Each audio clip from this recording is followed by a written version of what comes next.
Hello, welcome to the online class during the pandemic like COVID-19. Dear students, this is Saiful Islam on behalf of Bahadurpur Nishikanto Guy and Girls School and College, Agoljara, Borishal. Dear students, today I am going to discuss about passage narration. Yes, our topic is about passage narration, especially how to change from direct speech into indirect speech. সুপ্রিয় শিক্ষার্থী বন্ধুরা, অর্থাৎ আজকে তোমাদেরকে দেখানোর চেষ্টা করব কিভাবে ডিরেক্ট স্পিচ থেকে ইনডিরেক্ট স্পিচে রূপান্তর করতে হয়। গত ক্লাসে তোমাদেরকে দেখিয়েছিলাম, অর্থাৎ ডিরেক্ট থেকে ইনডিরেক্ট স্পিচে রূপান্তর করতে হলে, বিশেষ করে প্যাসেজ ন্যারেশনকে রূপান্তর করতে হলে বেশ কিছু অতিরিক্ত নিয়মের দরকার হয়, রুলসের দরকার হয়। আজকে সেই রুলসগুলো ব্যবহার করে আমরা নির্ভুলভাবে স্মুথলি খুব সহজেই ডিরেক্ট স্পিচকে আমরা ইনডিরেক্ট স্পিচে রূপান্তর করব। শিক্ষার্থী বন্ধুরা, তোমাদের সুবিধার জন্য এখানে আমি আগেই একটি প্যাসেজ লিখে রেখেছি। এখন সেই যে রুলসগুলো শিখিয়েছিলাম বা দেখিয়েছিলাম, সেই রুলসগুলো ব্যবহার করে আমরা দেখানোর চেষ্টা করব, অর্থাৎ আমি তোমাদেরকে দেখানোর চেষ্টা করব কিভাবে এই প্যাসেজটিকে আমরা ইনডিরেক্ট স্পিচে রূপান্তর করতে পারি। হ্যাঁ, শুরুতেই আমি প্যাসেজটি একটু পড়ে নিচ্ছি। তোমাদেরকে বলেছিলাম যে প্যাসেজ নারেশন করতে হলে যেটা করতে হবে সেটা হলো কি, যে শুরুতেই তুমি প্যাসেজটি বা তোমরা প্যাসেজটি বারবার অ্যাগেইন অ্যান্ড অ্যাগেইন পড়বে। অর্থাৎ কেন পড়বে জানো? এজন্য পড়বে কারণ ওই প্যাসেজের ভিতর তোমাকে স্পিকার এবং লিসেনারটা এটাকে তোমাকে আইডেন্টিফাই করতে হবে, যে স্পিকারকে এবং লিসেনারটাকে, এবং বারবার পড়তে হবে সেন্টেন্সগুলো কোন মুডে রয়েছে, কোন টাইপের সেন্টেন্স, অর্থাৎ অ্যাকর্ডিং টু স্ট্রাকচার নয়, অ্যাকর্ডিং টু ফাংশন, অর্থাৎ কাজ অনুসারে, আর অ্যাকর্ডিং টু মিনিং, অর্থ অনুসারে যে সেন্টেন্সগুলো 5 প্রকার রয়েছে, এটা কোনটা কোন টাইপের সেন্টেন্স রয়েছে এটা তোমাকে আইডেন্টিফাই করতে হবে। দেন তোমাকে সেই প্যাসেজ নারেশনের যে রুলসগুলো রয়েছে এগুলোর সহযোগিতায় এই প্যাসেজটিকে অর্থাৎ পরিবর্তন করতে হবে। সো দেখো, এখানে প্যাসেজটি একটু পড়ে নিচ্ছি। কেন পড়ে নিচ্ছি সেটা তো আগেই বলেছি, যে এখানে স্পিকার এবং লিসেনার কে কাকে কি বলেছে একটু আমরা জেনে নিই এবং শুনে নিই। দেখো, the captain said, sir, we are ready to face our enemy. You can give us permission at any moment. Sir said, no, you will not move now. The captain said, yes, I will always follow your order, sir. তো দেখো, এখানে পুরো প্যাসেজটা আরেকটু slowly আমি পড়ার চেষ্টা করতেছি তোমাদের সুবিধার জন্য। দি ক্যাপ্টেন সেইড, এখানে ক্যাপ্টেন এবং তার ঊর্ধ্বতম একজন কর্মকর্তা, অর্থাৎ তার বস, অর্থাৎ তাদের দুজনার ভিতর কথা হচ্ছে। ক্যাপ্টেন তার বসকে প্রথমত বলছে, দি ক্যাপ্টেন সেইড, অর্থাৎ সে তার বসকে বলছে, sir, we are ready to face our enemy. Sir, যে আমরা আমাদের শত্রু মোকাবেলা করার জন্য ঠিক প্রস্তুত। You can give us permission at any moment, এটাও কিন্তু ক্যাপ্টেনই বলছে তার স্যারকে। এই সেকেন্ড যে সেন্টেন্সটা রয়েছে দেখো, এই সেকেন্ড সেন্টেন্সটা কিন্তু ক্যাপ্টেনই তার স্যারকে বলেছে, স্যার, সরি, এখানে স্যার নেই। The captain said, you can give us permission at any moment, যে কোনো মুহূর্তেই আপনি আমাদের পারমিশন দিতে পারেন। এবার কিন্তু দেখো, স্যার বললেন ক্যাপ্টেনকে, sir said, no, you will not move now, এখন দরকার নেই তোমাদেরকে যাওয়ার। এটা কে বললেন তাহলে? স্যার বললেন। তাহলে ক্যাপ্টেন কি বললেন? ক্যাপ্টেন কয়টা এখানে কথা বললেন, মানে সরি, এখানে কয়টা স্পিচ ক্যাপ্টেনের দ্বারা? এখানে ফার্স্ট স্পিচটা, sir, we are ready to face our enemy. Second speech, you can give us permission at any moment. এবং স্যার তখন তাদের উত্তরে বললেন, no, you will not move now, এটাও কিন্তু স্যারের কথা। পরে কে বললেন দেখি, আমরা একটু দেখে নিচ্ছি। দি ক্যাপ্টেন সেড, ক্যাপ্টেন আবার বললেন, yes, I will always follow your order, sir. এখানে দেখা যাচ্ছে প্যাসেজটি পড়ে যে ক্যাপ্টেন প্রথম দুটো বাক্য, অর্থাৎ প্রথম দুটো স্পিচ ক্যাপ্টেনের দ্বারা, এবং তৃতীয় স্পিচটা সেটা স্যার বললেন, এবং সর্বশেষ যে স্পিচটি রয়েছে সেটা কিন্তু ক্যাপ্টেন বললেন। সো এখানে আমরা বুঝতে পারলাম যে ক্যাপ্টেন কি বললেন এবং স্যার, অর্থাৎ তার যে বস, তিনি কি বললেন।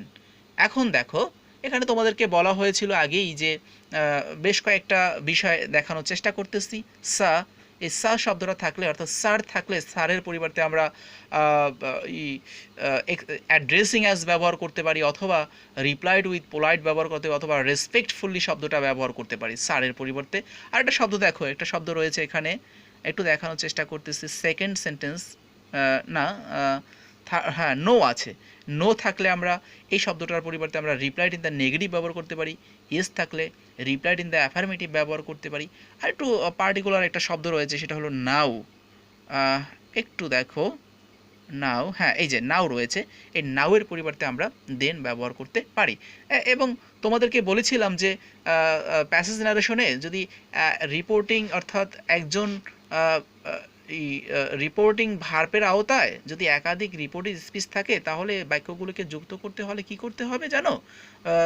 Said that, again said that, further said that অথবা অ্যাডেড দ্যাট, এগুলো ব্যবহার করে একের পর এক বাক্যগুলোকে যুক্ত করতে হয়। যদি একাধিক ইন্টারোগেটিভ সেন্টেন্স থাকে সেক্ষেত্রে কী করতে হবে? প্রথমত আক্সড, পরে অ্যাগেইন আক্সড, এভাবে আর কি যুক্ত করতে হয়। এ কথাগুলো আগেই তোমাদেরকে বলেছিলাম। তো দেখো শিক্ষার্থী বন্ধুরা, দেখো the captain said sir we are ready to face our enemy.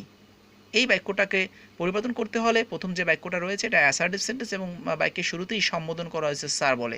So এখানে বলেছিলাম যে স্যার বলে সম্বোধন করলে কি লেখা যায়, অর্থাৎ আমরা লিখতে পারি অ্যাড্রেসিং অ্যাজ স্যার। কী লিখতে পারি তাহলে? স্যারের পরিবর্তে অ্যাড্রেসিং। প্লিজ দেখো এখানে একটু, হ্যাঁ কিসের পরিবর্তে ব্যবহার করছে? এটা স্যারের পরিবর্তে ব্যবহার করছে কি? Addressing, ADDRESSING,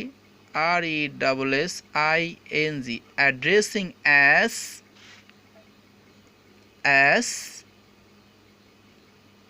sir. অ্যাড্রেসিং অর্থাৎ স্যার বলে সম্বোধন করছে। এখন এই কথাটা কে বলছে? দি ক্যাপ্টেন, হ্যাঁ ক্যাপ্টেন বলছে। Addressing as sir the captain said, যেহেতু সেন্টেন্সটা অ্যাসার্টিভ সেন্টেন্স সেক্ষেত্রে আমরা কিলে ব্যবহার করতে পারি, অর্থাৎ ক্যাপ্টেন সেইড। যদি ইন্টারোগেটিভ সেন্টেন্স হতো তাহলে আক্সড ব্যবহার করতে পারতাম। অন্য সেন্টেন্সগুলো হলে যে সেন্টেন্সের যে নিয়মগুলো রয়েছে সেই অনুসারে আমরা অর্থাৎ ব্যবহার করতে হতো আমাদেরকে। তো দেখো the captain said addressing as sir the captain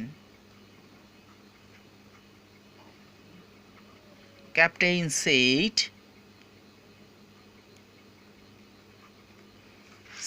এই ইনভার্টেড কমা পরিবর্তন হয়ে, অর্থাৎ পরিবর্তন বলতে উঠে গিয়ে এটার পরিবর্তে ব্যবহার করতে হবে কি? দ্যাট ব্যবহার করতে হবে। কি ব্যবহার করতে হবে তাহলে বন্ধুরা?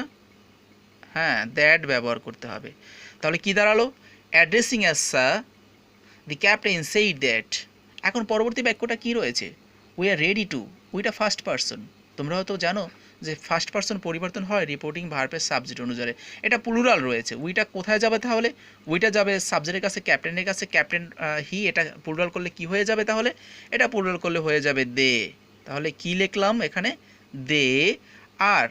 এই যে আর, এটা কিসের পরিবর্তন তাহলে? টেন্সের পরিবর্তন করতে হবে, অর্থাৎ এটা প্রেজেন্ট টেন্স থাকলে সেটাকে পাস্ট টেন্স করে দিতে হবে। তাহলে উই আর হবে কি? We war ready to face. বাকি যে rest part of the sentence এটা লিখে দিতে পারো তোমরা।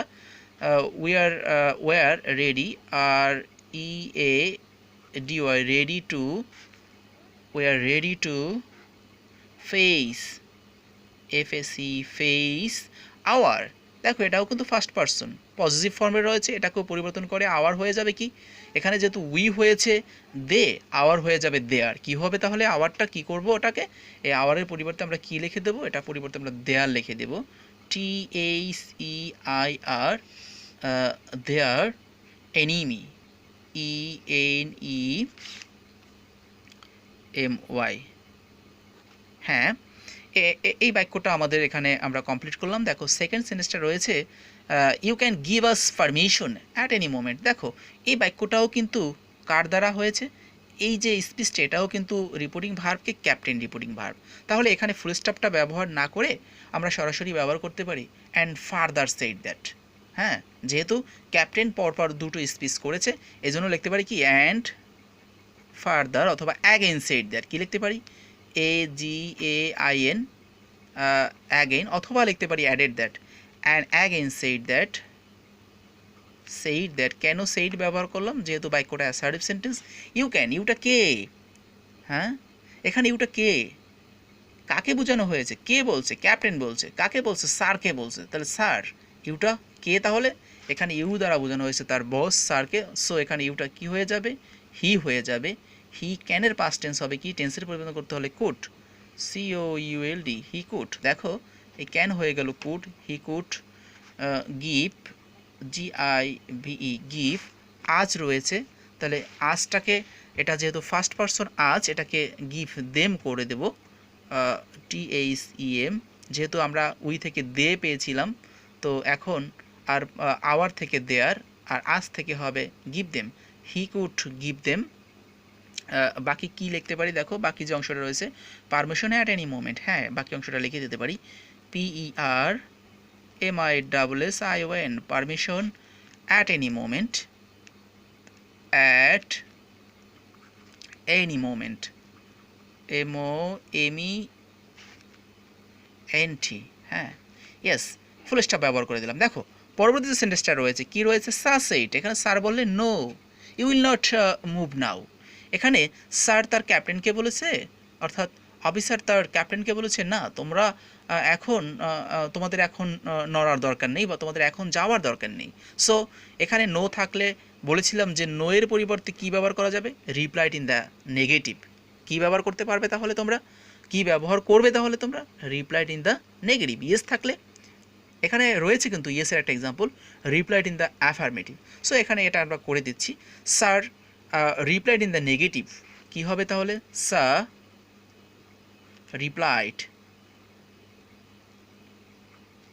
replied in the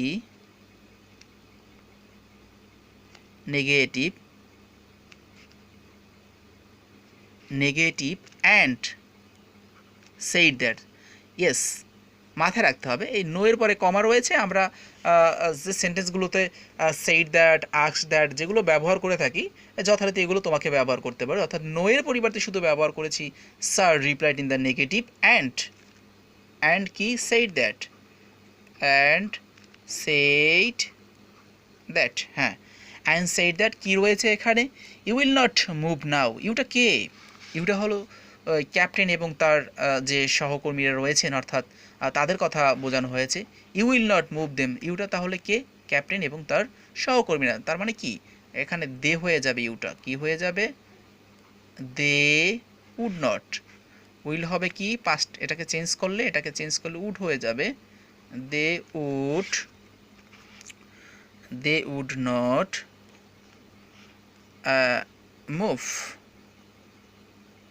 মুভ নাও, এই যে পার্টিকুলার শব্দটা রয়েছে এটাকে পরিবর্তন করে কি দেবে, দে উড নট মুভ দেন, হ্যাঁ ফুল স্টপ ব্যবহার করতে হবে বাক্যটা শেষে। এবং দেখো এখানে একটু দেখানোর চেষ্টা করতেছি তোমাদেরকে, পরে ক্যাপ্টেন বলছে যে দি ক্যাপ্টেন সেইড, অর্থাৎ ক্যাপ্টেন, এই যে কথাগুলো প্রথম দুটো কথা ক্যাপ্টেন বলেছিল, তারপরে স্যার বলেছিল, অর্থাৎ তার যে বস বলেছিল, এবার কিন্তু আবার ক্যাপ্টেন বলছে yes I will always follow your order sir, এই কথাটা তাহলে কে বলছে, ক্যাপ্টেন বলছে। দেখো ইয়েস রয়েছে আবার স্যারও রয়েছে, দুটো জিনিস রয়েছে, স্যারের পরিবর্তে অ্যাড্রেসিং অ্যাজ ব্যবহার করবে, আর ইয়েসের পরিবর্তে রিপ্লাইড ইন দ্য অ্যাফার্মেটিভ ব্যবহার করবে। সো আমরা এই স্যারটা শেষে থাকলেও প্রথমত অ্যাড্রেসিং অ্যাজ সা এটা ব্যবহার করে নিচ্ছি, অ্যাড্রেসিং অ্যাজ সা দি ক্যাপ্টেন কী হতে পারে তাহলে, অ্যাড্রেসিং অ্যাজ সা দি captain replied in the affirmative that, এভাবে আমরা লিখতে পারি, yes addressing as ADRESSING, addressing as সা, এটা কার পরিবর্তে ব্যবহার করলাম, স্যারের পরিবর্তে ব্যবহার করলাম, অ্যাড্রেসিং অ্যাজ সা, এটা কে, অর্থাৎ কে বলছে, দি ক্যাপ্টেন, এবং সে কি বলছে, ইয়েস বলছে, তাহলে আমরা আর টু অ্যাড করতে পারি, অ্যাড্রেসিং অ্যাজ সা দি captain, the captain,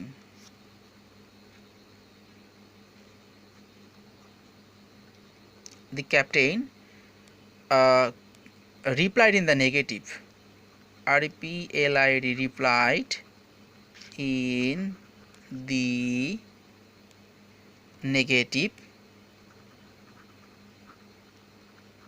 replied in the negative, sorry এখানে নেগেটিভ না affirmative, replied in the affirmative, AFFIRMATIV, affirmative, that I will always follow your order. So এখানে কি করা যায়, আইটা হলো ক্যাপ্টেন নিজে, সেক্ষেত্রে কি করবা, এখানে আই এর পরিবর্তে হি ব্যবহার করে দেবা, যেহেতু আইটা কে বুঝতে পেরেছো, ক্যাপ্টেন হি কে, তাহলে হিটা কি স্যার নাকি ক্যাপ্টেন, এখানে চাইলে তুমি লিখে দিতে পারো ক্যাপ্টেন, ক্যাপ্টেন স্পষ্ট করে দিতে পারে ক্যাপ্টেন বা সা। হি উইল হয়ে যাবে would, he would always always follow his, your রয়েছে, ইউরটা কি হয়ে যাবে তাহলে? হিজ হয়ে যাবে, his order. Yes students, so এখানে আমি তোমাদেরকে পরিবর্তন করে দেখালাম, তোমরাও কিন্তু বাসায় এগুলো চেষ্টা করবে। ওই রুলসগুলো, যে প্রিভিয়াস রুলসগুলো তোমরা দেখেছিলে বা তোমরা শিখেছিলে, সেগুলো ব্যবহার করে তোমরা কিন্তু সহজেই একটি ডিরেক্ট ন্যারেশন প্যাসেজকে অর্থাৎ ইনডিরেক্ট ইসে ন্যারেশনে রূপান্তর করতে